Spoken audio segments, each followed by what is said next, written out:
The U.S. Congress are now asking President Tinubu and the rest government in Nigeria, asking them, what are you people doing concerning this matter? This matter that is going on in Nigeria. All this by terrorists abducting students from the school, terrorists attacking churches. They are now asking the government, what are you people doing about it? Are you people sitting back and doing nothing? They are asking. Watch the video. When 200 people were murdered, killed in a church. Now, I want to ask this. So one question was, did things improve? I think the answer is no on that. Here's the question. Proportionally, do we see Christians killing Muslims in Christian areas of Nigeria the way that we are seeing radicalized Islamists killing Christians in Muslim areas of Nigeria? What I can tell you, Representative Huizenga, is that Christians are disproportionately targeted based on their population. Exactly. And by the way, for those that you can't pick up with the microphones, there's audible yeses behind you. Again, the people that are watching who are nodding their heads. Why? Because they have lived this. Their families have lived this. I went to school with kids from Nigeria. That is true. It's supposed to know what is going on. I've got neighbors who've been missionaries there, who have family there, who have friends there, who know this is going on. Yet we've got not just the mass media, we got people within Congress denying that this is happening, or certainly de-emphasizing it. It ought to be outrageous that it is Christians, moderate Muslims, anyone being terrorized by these radicalized Islamists in Nigeria, and we've got the Tinubu government sitting back and not doing enough. And I recently just was interviewed by Nigerian television, Arise TV, and that was really their question. Is the Tinubu government doing enough? And I had to answer, no, they are not. And I do not understand how a delegation can come here to the United States and downplay and come up with all of these other excuses as to why this is allowed to happen. It should be rejected and should be called out for what it is. And I've got a couple of other questions that my time has expired that I'm going to have to go and ask for them in written responses. But one of them I need to highlight is in Benue State, there's 1.4 million people who are considered internally displaced. Understanding that the administration has supported refugee assistance in dozens of other countries since taking office, what humanitarian assistance support are you providing or plan to provide to the IDPs in Benue and Taraba states, where many of those Christian communities reside? And I'll have to take the answer in writing. And Mr. Chairman, with your indulgence, just to show the breadth of this, I want to submit for the record remarks from the chairman of the Financial Services Committee, French Hill from Arkansas, who also serves on the House Permanent Select Committee on Intelligence, the Intel Committee. And I serve as vice chair of the Committee of Financial Services. This is where many of those sanctions originate and the enforcement. And I will say this, sanctions are only as good as your willingness to enforce them. And as the chairman has pointed out, there are ways to get out of those sanctions. And that's through correct your behavior.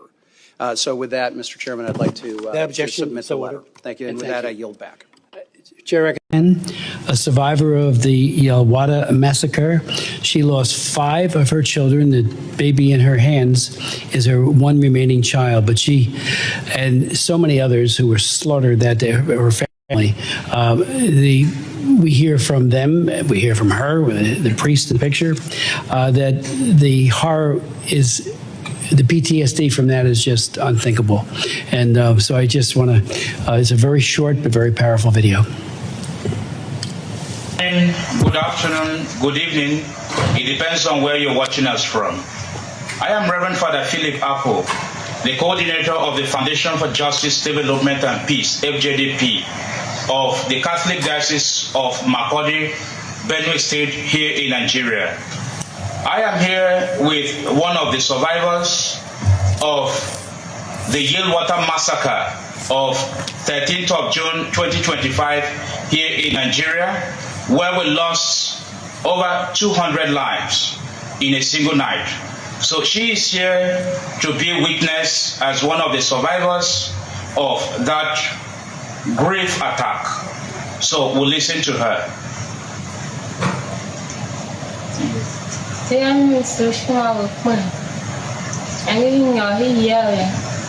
That her name is Nsushima Akpen.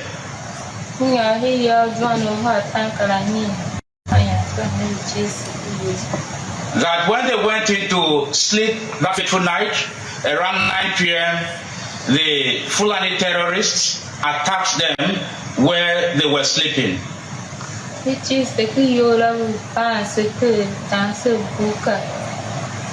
they were locked inside the camp at Yelwater, and they were butchering them with cutlasses and shooting guns as well.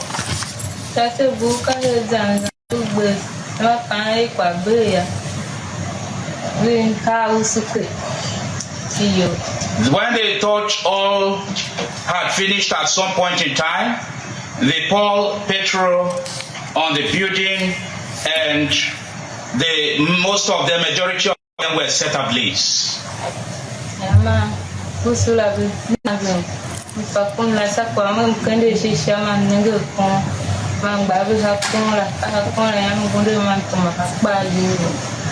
That in the course of this action, she saw a tree up when she lifted up her eyes, and she raised her hands, head on the tree, climbed up where she was able to heat herself.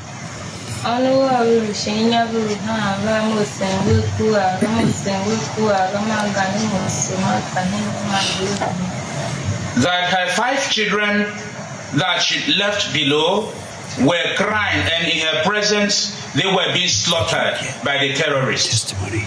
Okay.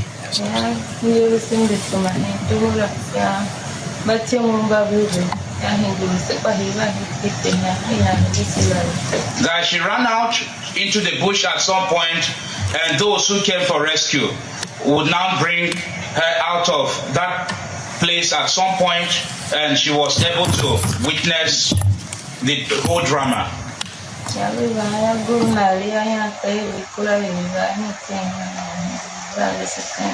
And when the people came, they were now relocated to a new camp. So thank you very much. This is the much we can receive from Nsushima Akpen. God bless you. Chairman Smith, Ranking Member Jacobs, distinguished members of the committee, I'm honored to share my views before this committee today. Just want to state that CSIS does not take policy positions, so the views represented in this testimony are my own and not those of my employer. In this testimony, I would like to reinforce the recommendations that I made before this committee in March. In addition, I would like to reflect on how this tenuous moment in U.S.-Nigeria relations provide an opportunity for both countries to work together to address the critical threats of jihadist violence and insecurity in Nigeria, and to develop a more strategic partnership. The United States and Nigeria have a complicated bilateral relationship with shared interest in counterterrorism and economic development. But this relationship is often marked by periods of friction. Nigeria wields significant continental and regional influence, but grapples with violent extremism and internal security. Nigeria's leadership in West Africa is crucial, and its ability to address its governance and security challenges will impact not only its future, but the wider region. Nigeria's instability stems from a key shortcoming. Despite 64 years of independence, it has yet to establish a national identity grounded in basic freedoms and dignity. Currently, ethnicity, religion, and language, rather than nationality, define the identity of its diverse population.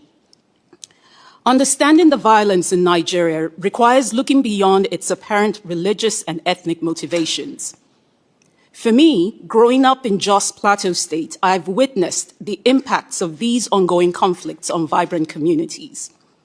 In addition, coming from a family involved in Christian missionary work, I recognize the shared faith between Christian communities in Nigeria's Middle Belt and those in the U.S., rooted in the history of American missionary efforts. However, a narrow narrative that reduces Nigeria's security situation to a single story and frames it solely as the persecution of Christians oversimplifies the issue.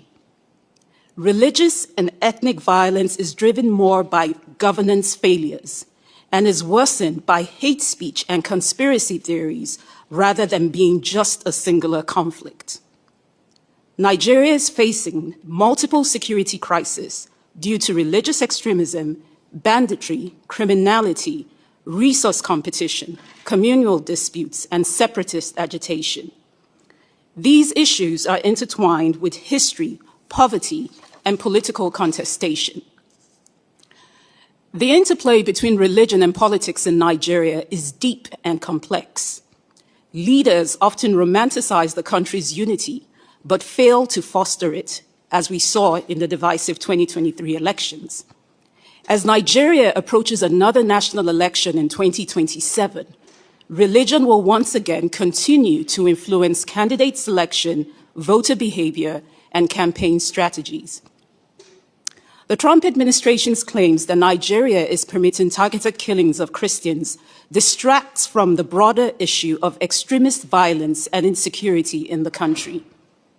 Since returning to civilian rule in 1999, Nigeria has been a major recipient of U.S. security assistance, primarily aimed at counterterrorism.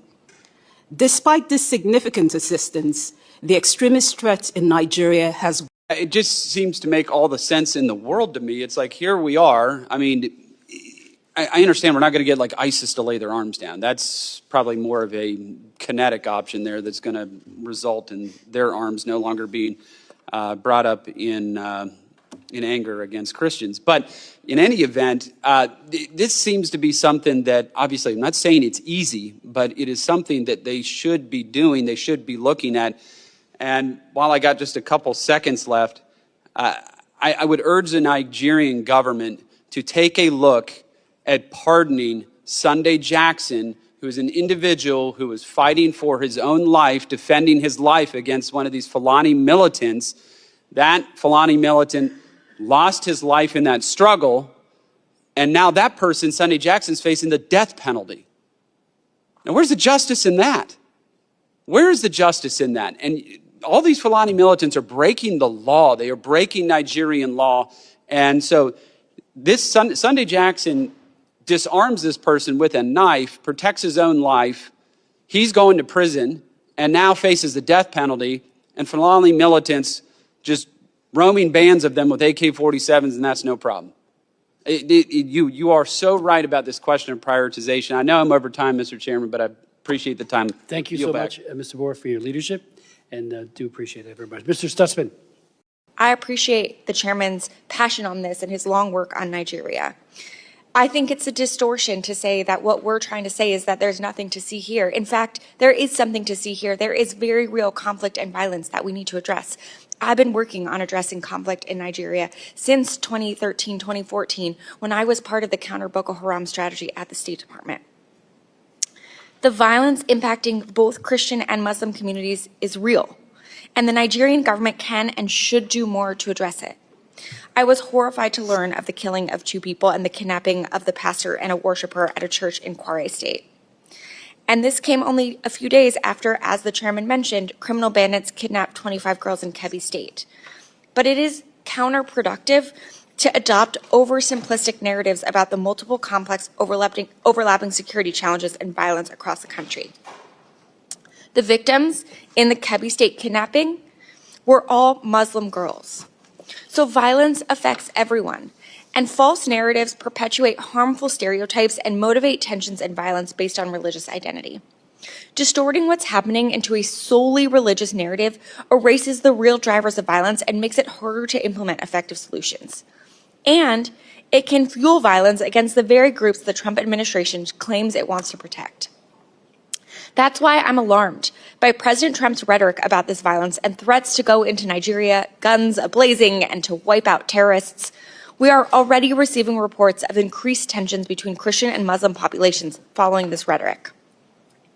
President Trump's threat is reckless, and any unilateral military action in Nigeria would be illegal. Congress has not authorized force in Nigeria to protect Christians, and any action without Nigeria's consent violates international law. We also know that a military-first response won't actually address the violence and will do very little to protect Christian communities. So my dear brothers and sisters, what did you think about this video? Anything you think, do not forget to leave it in the comment below. And don't forget to give me thumbs up. And don't forget to help me to share this video, give your friends and family. If you have not subscribed to my YouTube channel, subscribe, follow me in my Facebook and follow me in my TikTok. As you do that, thank you and God bless you. And I will see you in my next video.